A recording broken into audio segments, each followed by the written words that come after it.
Dear students, welcome back to the channel. आज हम लोग नेक्स्ट टॉपिक पढ़ने वाले हैं अपने साइंस चैप्टर 1 का लमार्किज्म। लमार्किज्म जो है वो बहुत ही छोटा टॉपिक है। अगर टेक्स्ट बुक की बात करें तो वो एक ही पेज का टॉपिक है, but it's very important from exam point of view. लमार्किज्म at the same time बहुत ही इंटरेस्टिंग टॉपिक है, तो हम लोग लमार्किज्म देखने वाले हैं आज। So John Baptiste Lamarck, Lamarck से ही नाम आया है थ्योरी का लमार्किज्म। तो उन्होंने क्या बोला, एक्टिविटीज़ और laziness of organism leads to morphological changes which are responsible for evolution. अब इसका मतलब जानते हैं ये क्या बोला गया है।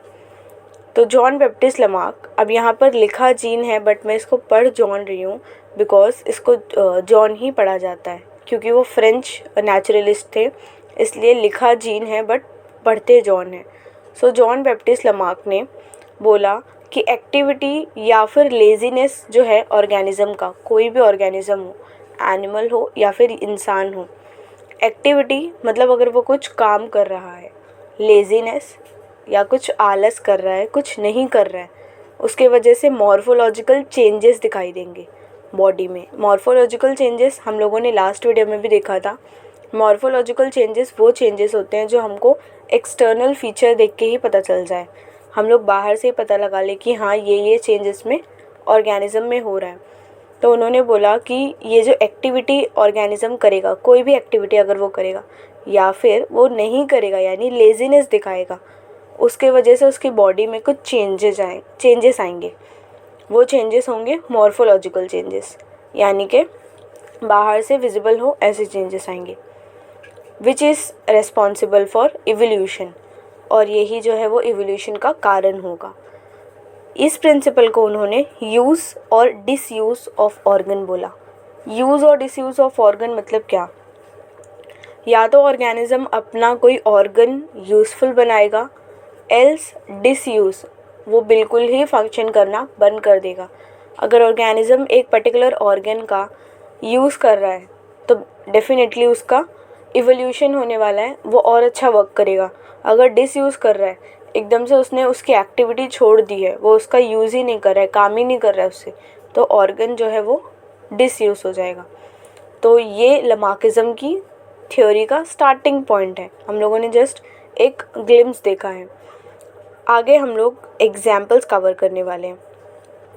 अब लमार्क ने तो बोल दिया कि एक्टिविटी होगी या फिर लेजीनेस होगा ऑर्गेनिज्म का, जिसके वजह से कुछ चेंजेस आएंगे जो कि इवोल्यूशन के कारण बन जाएंगे। बट अभी हम लोगों ने लमार्क से सबूत मांगा, तो सबूत के तौर पे लमार्क ने हमको बहुत सारे एग्जाम्पल्स दिए। हम उन एग्जाम्पल्स को एक एक करके देखेंगे। सो फर्स्ट एग्जाम्पल जो है वो हमारा फेवरेट जिराफ का एग्जाम्पल है। जैसे कि हम लोग जानते हैं कि जिराफ जो है वो नीचे से बिकॉज दे कांट सिट, तो वो घास नहीं खा सकते। तो उन्होंने क्या किया, बहुत पहले की बात है, बोला जाता है कि जिराफ की गर्दन भी जो थी वो छोटी थी, अभी के टाइम के जिराफ जैसी बड़ी नहीं थी, बट जिराफ को खाने के लिए, जीने के लिए खाना था, तो वो पेड़ पे जो है वो उनकी पत्तियों को, पेड़ की पत्तियों को ब्राउज करने लगा।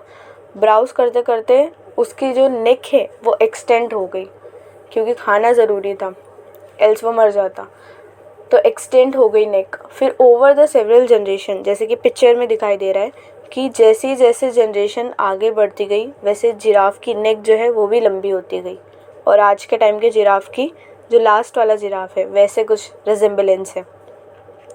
तो ठीक है, ये मान लिया जो लमार्क ने पहला एग्जाम्पल दिया, that neck of giraffe has become too long due to extending their neck for several generation। खाने के लिए पेड़ पे ब्राउज करना, जिसके वजह से जो नेक है वो एक्सटेंड हो गई जिराफ की, और फिर आगे आगे जनरेशन की गर्दन जो है वो छोटी नहीं दिखी, लंबी होती चली गई। तो ये एग्जाम्पल हम लोगों ने मान लिया। नेक्स्ट एग्जाम्पल देखते हैं। एग्जाम्पल्स हैं यहाँ पर। पहला जैसे कि देख सकते हैं कि आयन स्मिथ का एग्जाम्पल है। आयन स्मिथ को अगर हम लोग हिंदी में बोले तो वो लोहार कहा जाता है।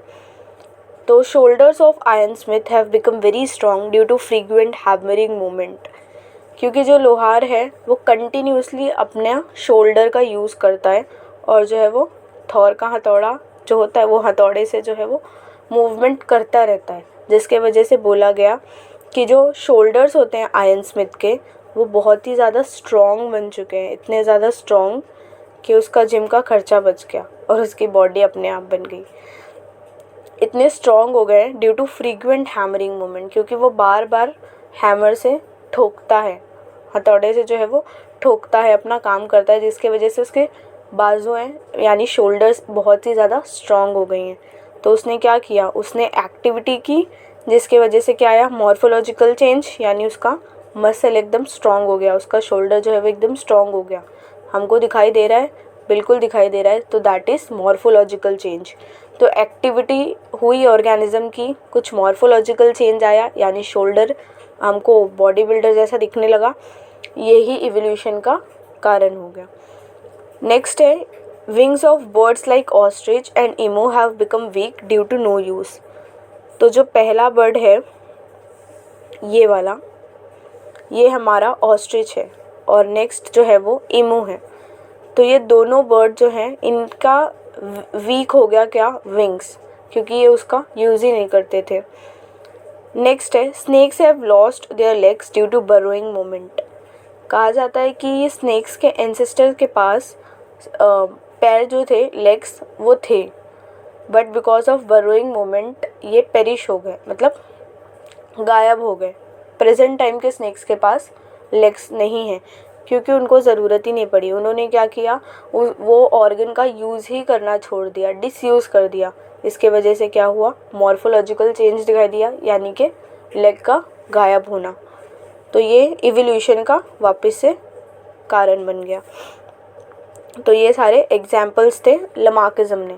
हम लोगों ने माना चलो ठीक है, जिराफ का एग्जाम्पल दिया लमार्क ने, ओके। नेक्स्ट हम लोगों ने आयरन स्मिथ का एग्जाम्पल देखा, इमू और ऑस्ट्रिच के विंग्स जो है वो वीक हो गए। नेक्स्ट जो है वो स्नेक का पैर गायब हो गया, मतलब बरोइंग मूवमेंट के वजह से। इतना सब लमार्क ने एग्जाम्पल दिया, ओके, कोई बात नहीं, हम मान लेते हैं। आगे लमार्क ने बोला कि these are the acquired characters which are transferred from one generation to another, this is known as Lamarckism। ये एक्वायर्ड कैरेक्टर्स हैं। एक्वायर्ड का मतलब क्या होता है, एक्वायर्ड मतलब जो चीज़ हमने खुद से बनाई है, सेल्फ मेड, हम लोग बोल सकते हैं सेल्फ मेड। जो चीज़ हम लोग लाइफ में रह के अचीव करते हैं, दैट इज़ एक्वायरेंस, उसको एक्वायर्ड कैरेक्टर्स बोलते हैं। तो ये जो एक्वायर्ड कैरेक्टर्स हैं वो एक जनरेशन से दूसरे जनरेशन में क्या होंगे, ट्रांसफ़र होंगे। अगर किसी ने कोई कैरेक्टर एक्वायर किया है तो उसकी नेक्स्ट जनरेशन में वो कैरेक्टर दिखेगा, ऐसे लमार्क ने कहा। इसको ही लमार्किज्म बस डिफ़ाइन कर दिया, दैट्स इट। सो अब आ गई बात कि लमार्किज्म की थ्योरी जो है वो 50% एक्सेप्ट हुई और 50% रिजेक्ट हो गई। कौन सा पार्ट जो है वो एक्सेप्ट हुआ और कौन सा पार्ट रिजेक्ट हुआ, हम लोग डिस्कस करते हैं। Development of organs due to specific activities और degeneration due to no use was widely accepted. अब लमार्क ने जब बोला कि जो डेवलपमेंट होता है ऑर्गन का, या फिर अगर उसको यूज़ करेंगे तो वो डेवलप हो जाएगा, नहीं यूज़ करेंगे तो वो डीजेनरेट हो जाएगा, यानी फंक्शनलेस हो जाएगा। जैसे कि वेस्टिजियल ऑर्गन्स में हम लोगों ने अपेंडिक्स देखा था, ह्यूमंस के केस में अपेंडिक्स जो है वो नॉन फंक्शनल है क्योंकि हम लोग ने उसका यूज़ छोड़ दिया है, बिकॉज हम लोग अब हर्बीवोर नहीं है, हम लोग घास पत्ते नहीं खाते। वेयरएज बाकी एनिमल्स अभी भी उस पर सर्वाइव करते हैं, इसलिए उनके पास अभी भी अपेंडिक्स जो है वो फंक्शनल है, वेयरएज हमारे पास वो नॉन फंक्शनल है। सिमिलरली हम लोगों ने उसका डीजनरेशन कर दिया क्योंकि हम लोगों ने उसका डिसयूज़ कर दिया। वैसे ही लमार्क ने बोला कि जो ऑर्गन अगर यूज़ करा जाएगा तो वो डेवलप होगा, अगर नहीं यूज़ किया जाएगा तो वो डीजनरेट हो जाएगा। ठीक है, ये बात सबने एक्सेप्ट की, हम सब। लेकिन आगे जो लमार्क ने बोला, इट वॉज वाइडली रिजेक्टेड। क्यों? These characters are transferred from one generation to another. ये वाली थ्योरी, ये वाली लाइन जो है वो रिजेक्ट की गई। लोगों ने बोला कि नहीं, हम लोग इससे नहीं मानेंगे, थम्स डाउन। क्यों? क्योंकि हम ये तो सच में ना मानने वाली बात है। क्योंकि आप भी सोचो कि अगर कोई पर्टिकुलर ऑर्गेनिज्म है वो कुछ चीज़ एक्वायर कर रहा है, फॉर एग्जांपल अगर वो जिम गया और उसने बॉडी बनाई, तो ऐसा नहीं है कि उसकी नेक्स्ट जनरेशन जो आएगी वो भी मतलब बगैर बॉडी बनाए वो भी बॉडी वाली होगी, उसको जिम जाने की ज़रूरत ही नहीं पड़ेगी। पहले और फादर ने कुछ एक्वायर किया, दैट डजंट मीन कि चिल्ड्रन में भी वो पास ऑन होगा। बाहर का कैरेक्टर, किसी ने अपने बाल कलर करवाए तो ज़रूरी नहीं है कि वो नेक्स्ट जनरेशन में जो प्रोजेनी आएगी, जो चिल्ड्रन आएंगे, उसके बाल ऑलरेडी कलर हो, अनलेस हम लोग करवाते हैं वो अलग बात है, लेकिन ऑलरेडी हो क्योंकि पेरेंट ने करवाया था तो ये तो गलत बात है, ये प्रूफ होता ही नहीं है। तो इसलिए ये जो लाइन थी कि these characters are transferred from one generation to another, characters acquire करेंगे करेक्ट, लेकिन वो प्रोजेनी आगे जनरेशन में पास ऑन होंगे, ये बात गलत थी, इसलिए इट वाज रिजेक्टेड। तो ये लमार्क का ड्रॉबैक है, लमार्किज्म का ड्रॉबैक है थ्योरी का। अब हम लोग आते हैं एक्सपेक्टेड क्वेश्चंस में। ये स्लाइड जो है मैंने पर्पसली ऐड की है क्योंकि मोस्ट ऑफ द टाइम सुनने में आता है कि बच्चों का कॉन्सेप्ट जो है वो क्लियर हो गया है, बट उन लोगों को लिखने में, आंसर्स लिखने में दिक्कत आ रही है। तो अगर हम लोगों ने कॉन्सेप्ट समझ लिया है और हम लोग आंसर एग्ज़ाम में नहीं लिख पा रहे हैं तो वो गलत है, क्योंकि कॉन्सेप्ट समझना इज़ वेल एंड गुड, लेकिन उसको एग्ज़ाम में पेन डाउन नहीं कर पाना इट्स एक्चुअली हमारा ड्रॉबैक है। क्योंकि हम लोग at the end of the day exam point of view से ही सब कुछ कर रहे हैं, हम लोग नॉलेज गेन कर रहे हैं, अच्छी बात है, लेकिन हम लोग को लिखना भी आना चाहिए। So most of the time बच्चे कहते हैं कि कॉन्सेप्ट तो समझ आ गया, लेकिन हम लोग क्या क्वेश्चन इसमें से आने वाला है और बाहर से क्वेश्चन आ जाते हैं, तो नहीं, बाहर से क्वेश्चन नहीं आते हैं, उसी टॉपिक में से अलग अलग वर्ड्स उठा के क्वेश्चन बना दिए जाते हैं। तो आप लोग ऐसे पढ़ना शुरू करो कि आप लोगों को समझ आने लगे कि कहाँ से क्वेश्चन आ रहे हैं। कोई क्वेश्चन जो है वो बाहर का नहीं आता, सब टेक्सचुअल क्वेश्चन ही होते हैं। तो हम लोग लमार्किज्म के ऊपर क्या क्या क्वेश्चंस आ सकते हैं, मोस्ट ऑफ द टाइम से जितने भी सारे क्वेश्चंस है रिपीट हुए, और लमार्किज्म जो है वो 110% 5 मार्क्स का आएगा। नहीं तो इसकी डेफिनेशन तो आ सकती है, लेकिन 5 मार्क्स वाला क्वेश्चन पक्का है। So it's important topic. तो पहला है एक्सप्लेन और right a short note on लमार्किज्म। लमार्किज्म के ऊपर एक शॉर्ट नोट लिखना है, तो हम लोग एक्सप्लेन कर देंगे व्हाट इज़ लमार्किज्म, इसके वजह से इवोल्यूशन होता है, फिर यूज़ एंड डिसयूज़ का प्रिंसिपल, किसने लमार्किज्म की थ्योरी दी, और एग्जाम्पल्स। नेक्स्ट है डिफाइन लमार्किज्म। तो लमार्किज्म की डेफिनेशन ये लिखनी है, explain लमार्किज्म with examples. लमार्किज्म again questions अलग अलग तरीके से आ सकते हैं, बट आंसर सिर्फ वही रहेगा कि लमार्किज्म किसने दिया, लमार्किज्म की डेफिनेशन लिखनी है और लमार्किज्म के 2-3 एग्जाम्पल्स एक्सप्लेन करने हैं, दैट्स इट। आपका 5 मार्क्स का क्वेश्चन तैयार हो गया। Next is explain the theory of use and disuse of organs. Again use and disuse सुन के ही लमार्किज्म क्लिक होना चाहिए और सेम आंसर रहेगा। नाउ नेक्स्ट जो लास्ट क्वेश्चन है, ये टेक्सचुअल नहीं है और ये मैंने अपने तरफ से ऐड किया है क्योंकि मुझे लगा कि ये ऐड करना चाहिए, और अगर ये एग्ज़ाम में नहीं भी आता है तो आई शुड ऑल नो कि क्या ड्रॉबैक्स है लमार्किज्म के। तो जो हम लोगों ने लास्ट पढ़ा कि ये कैरेक्टर्स जो हैं, these characters are transfer from one generation to another generation, ये वाली लाइन गलत थी, मतलब गलत थी इन अ सेंस कि ये बात हम लोगों को दिख नहीं रही थी। कोई कैरेक्टर अगर पेरेंट ने एक्वायर किया तो प्रोजेनी में हम लोग को ट्रांसफ़र होता हुआ तुरंत नहीं दिख रहा था।